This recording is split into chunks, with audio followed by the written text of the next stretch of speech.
है कि झारखंड में विधानसभा चुनाव होने जा रही है और पिछले दिनों सब कार्यकर्ताओं का इच्छा रहता है कि विधानसभा चुनाव जब आए तो चुनाव लड़ें। इसके लिए तैयारी भी लोग करते हैं और मुझे भी एक कार्यकर्ता होने के नाते चुनाव लड़ने का भाव मेरे में भी है और था। आप सबको मालूम है कि किसी कारणवश हम चुनाव भारतीय जनता पार्टी के तरफ से कैंडिडेट की जो घोषणा होनी थी वो नहीं हो पाई और चूंकि परिवार है, मुझे लगा, चूंकि जनता के बीच थे तो मुझे लगा कि चुनाव लड़ना चाहिए और चुनाव लड़ने के लिए निर्दलीय प्रत्याशी के रूप में पर्चा भी खरीदा। इस बीच पार्टी के शीर्ष नेताओं से भी बात होता रहा और जब समय नज़दीक आया तो मैं नॉमिनेशन भी कर दिया। नॉमिनेशन करने के बाद देश के बड़े नेता, असम राज्य के मुख्यमंत्री और ये झारखंड विधानसभा चुनाव के निमित्त सह प्रभारी आदरणीय हिमंता बिस्वा शर्मा जी हमारे घर आए और एक छोटा सा परिवार गरीब बैकग्राउंड से यहाँ तक पहुँचे, एक दलित के घर में हिमंता बिस्वा शर्मा जी घर पहुँचे।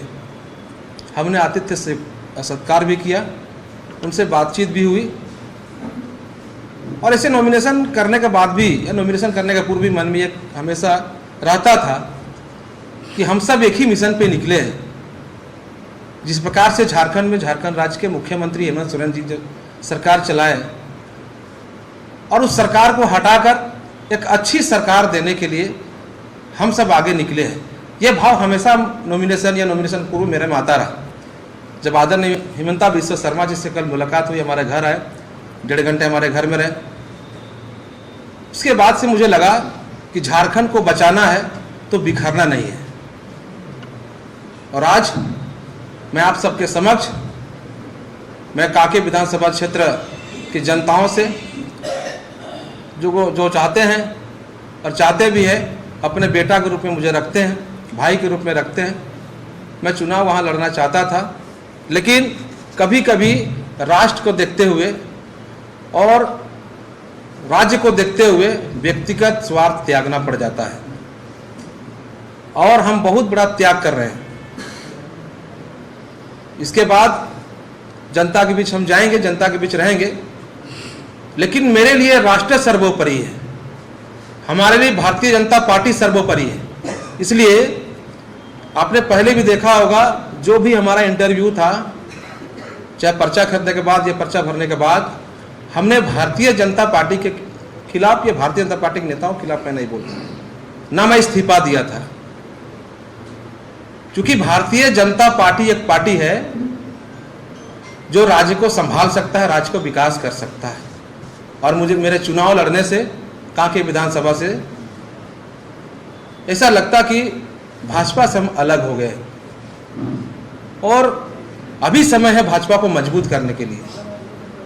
हम सब भाजपा को मजबूत करना चाहते हैं और यहाँ पर जिस प्रकार से बांग्लादेशी घुसपैठ जो झारखंड में अपना पांव पसार रहा है, जो झारखंड और झारखंडियों के लिए चिंताजनक विषय है।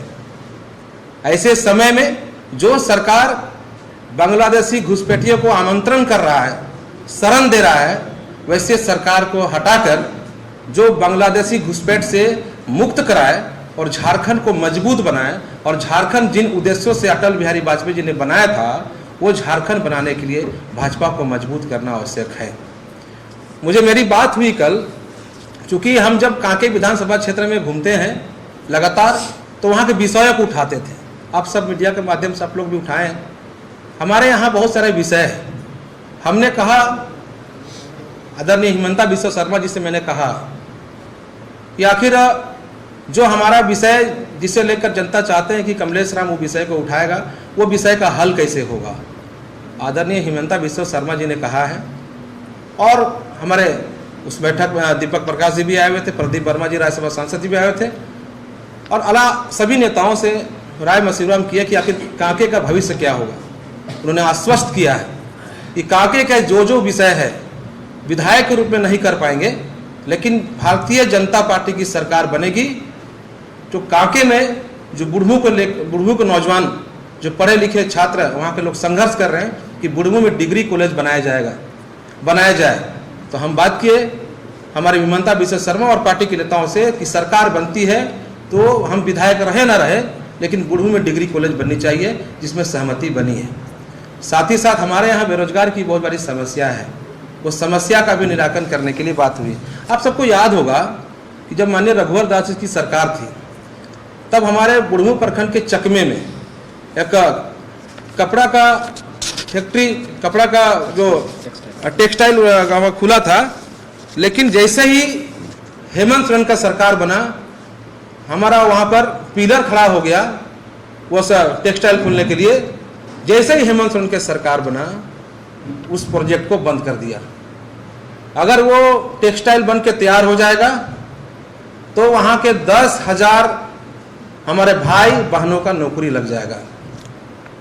हमारा गुस्सा इस बात का है कि अगर ये 5 वर्षों जब हेमंत सोरेन की सरकार यहाँ पर है, ये 5 वर्ष अगर वो टेक्सटाइल जो बन रहा था उसको अगर नहीं रोकते तो आज 10,000 हमारे विधानसभा क्षेत्र के भाई और बहन नौकरी करते।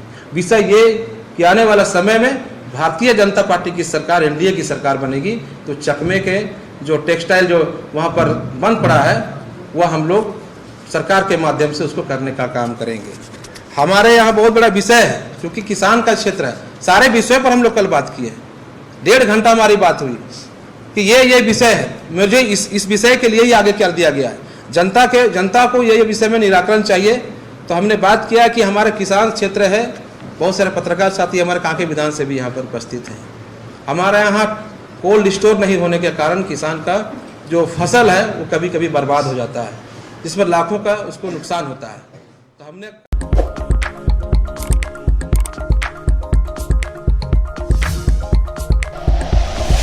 Like and share videos, subscribe करें हमारा चैनल और प्रेस करें बेल आइकॉन। न्यूज़ 11 भारत, सच है तो दिखेगा।